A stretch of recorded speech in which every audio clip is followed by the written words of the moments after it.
Hi guys, welcome to my niece TV Zealots. Tonight we're here talking The Gifted, Season 2, Ep 2, and the title of the episode was unMoored. My name is Denise, and my partner in crime is Mary. Mary, say hi. Hi, thanks for you guys for hanging out with us tonight. Be sure to like this video, subscribe to our channel. We're going through this episode of The Gifted. Not amazed by this episode, but let's get into some of the main points and we can kind of go through what our gripes was. We started with a flashback, right? Yes. Yes. So Johnny is, he was a boxer, a fighter, or, It's just lovely. That's all Lord, I was like, okay, all right. Yeah. But you know what? Okay, so Johnny was he in the army or he was in the service. Yes. And when he left, he had some issues. He was, using drugs, fighting, and just living wild. And so Evangeline, I think that's her name, shows up and she's like, look, we're going to need you, to come on. I have an opportunity for you to run the Atlanta Underground, Mutant Underground. And, I want you to come on, but you got to get your head straight. You got to, we could use somebody like you. And so he agrees and he goes through this detoxing and everything. And, it kind of like sets us up. This flashback sets us up for later in the episode where he's trying to figure out who the inner circle are, who's in charge of the inner circle. Yes. And, get information on them. So he's like, I know who could help me. And he goes to see her later on in the episode. And she's like, telling him he can't take on the inner circle. She even went hard. Like, she was like, you basically messed up and ruined the whole underground, basically. She's like, why would I? That really got to him. Like, I was hurt by the fact that she brought that up. I'm like, his friends are dead. The people he loved are dead. Like, yeah. She didn't care. She went straight for it. She was like, no, I'm not helping you take down the rest of our organization. No, I'm not putting anything else in your hands because you're incapable of getting it right. I was like, oh, Father. Like, he did not deserve that dress down. Like, he really did not. Man. So, but we did get in the midst of this. We did get some cute thunder blink moments. Like, they were adorable. They're the best part of this. Yes, of course. Just saying. When he comes back and they're in the bathroom and she, he's like leaning in for the kiss and she's like, I was like, oh my God. And then he's like, wait, he said, you're beautiful. And she was like, shut up. And I was like, you're so cute. That was the best answer to "You're so beautiful." Shut up. Perfect. Call it a day. We're done. It was so good. Meanwhile, we had some Strucker drama. Mary, you want to tell us about that? Man, I'm so tired of them.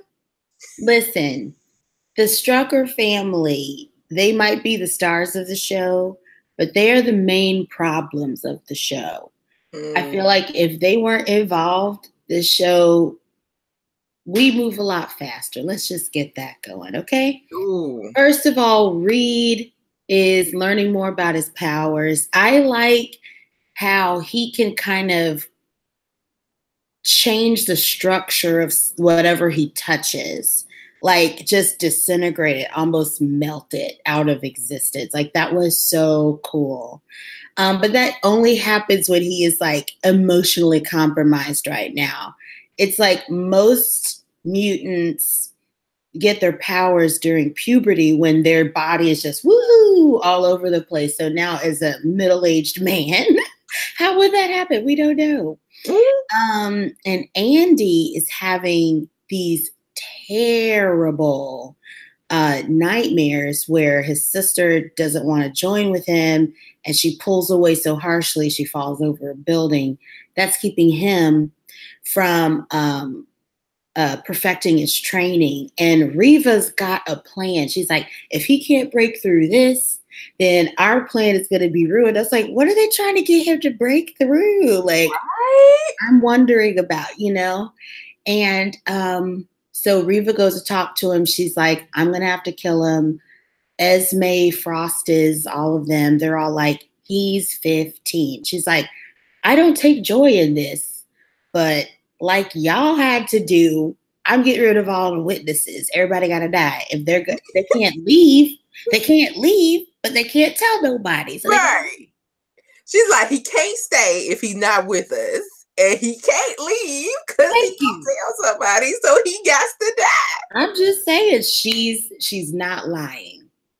It's true, but I feel them. Like, he's 15. He's a kid. Even though he has terrible hair right now. Terrible. He is still a kid who deserves to be protected. And he drops a huge bomb and says that while he's online playing a game, his mom finds him, leaves him a comment to let him know where they are. Now, why would you say that to her? Now the Hellfire Club will know the Underground's location. And I'm just like,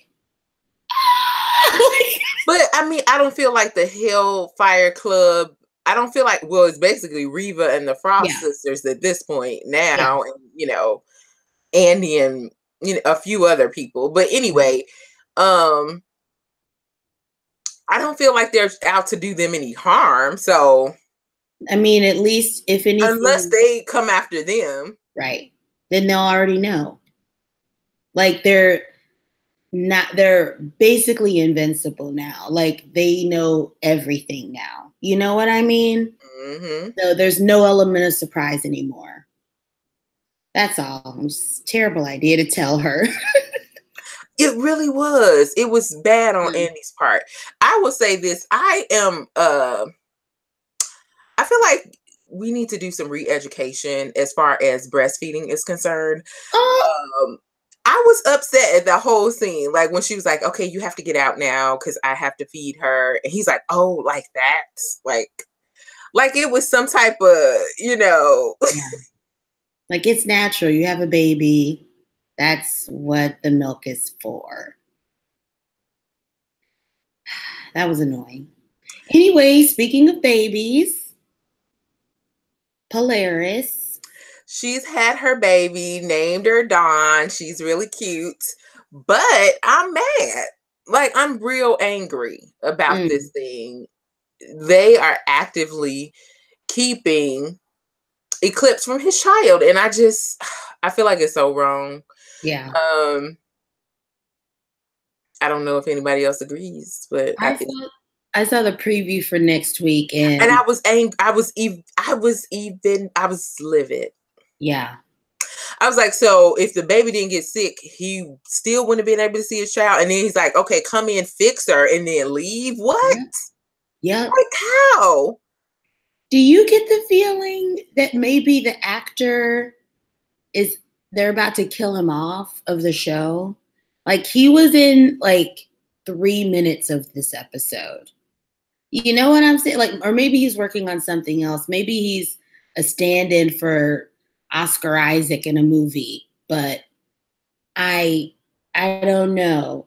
I feel like he's being more erratic, super emotional. Like all these things start to happen to a character before they die. And I'm just like, that's true. It does. But they're giving him a good reason to be all of these things. Well, yeah, that's true. So I don't know. I feel like sometimes it's like out of nowhere, and then all of a sudden they're emotional, irrational, and then boom, they die because what they were doing was stupid. Like this is the real cause. Like I would be pissed if you ran off with my child.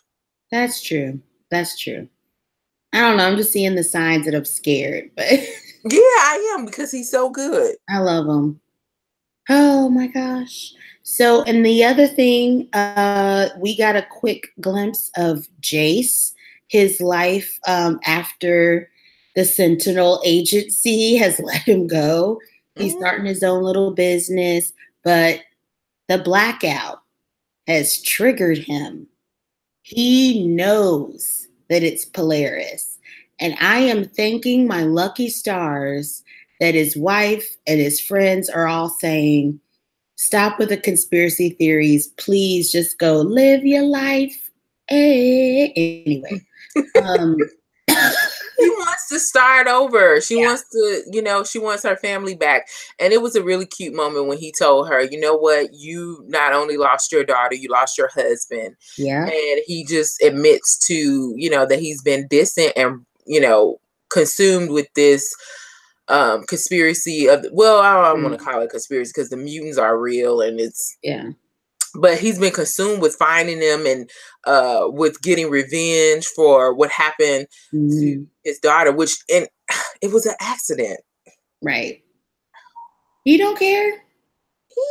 You don't care? But the way that he's been chasing them is almost like to the point of persecution. Yeah. And the fact that he sees the signs, he is right. It was Polaris, but that's going to consume him. I think that's going to be his arc for several episodes until he decides either to let it go and go home, or he's going to become like an anti-mutant vigilante type person. Like, I'm just waiting for one of them to happen the next 3 or 4 episodes. Ugh. Something's got to happen because I can't see him. Why would they keep him on, So I think that was all like the big, kind of the big factors in this episode. All in all, it's not giving me those original season 1 feels. Even the second half of season 1 that was just okay, like this isn't even like that yet. I'm still getting into the characters. I actually really like Reva. Yeah, I do too. I like the other girl, but again, they're not really giving her anything to do yet. And it's all so angsty. I know it's supposed to be. They're on the run, but they're not in and then the Strucker family drama. Yeah. It's taking up too much time. Oh, she really got on my nerves. And yeah. And I think they were more excited in season 1. Like, I could even see that everybody's chemistry is a little bit off. Thunderblink is better to me this season, but like it's not enough to carry a full episode. So I don't know. I hope they get it back next week. So we'll see. Okay. All right. Well, guys, let us know what you thought about the episode in a comment below. Thanks for watching and have a great night. Bye.